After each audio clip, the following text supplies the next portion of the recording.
inta badan marka gabadh Leila la yiraahdo caan ah ayaa jiri jirtay oo qurux badan oo ay ragga caan baxay la yaqaano ama gabayaaga ama xoolaha badan ama dadka aadka ama geesiyaasha dagaalyahanada dadkaas ayaa ku tartami jiray marka mid waliba wuxuu dhigi jiray anaan is jecelahay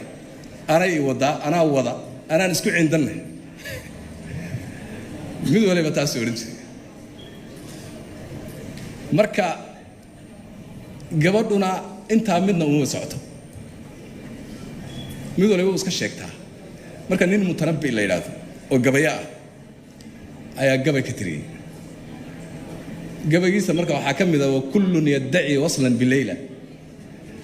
wa Layla la tuqirru lahum bidhak إذا اشتبكت دموع في خدود تبين من بكى ممن تباك يعني مد كستايب الليل ليه هيوا أنا حقيقة لين أنا مد كم إذا أمقر سنة أرنتاس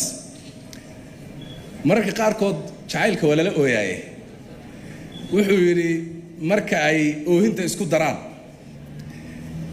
أي وهنتو أي طبعا كسوق قادو أيها وحالة كرجرنا يا مد كسيدة بويني مد كيسكو هيسيني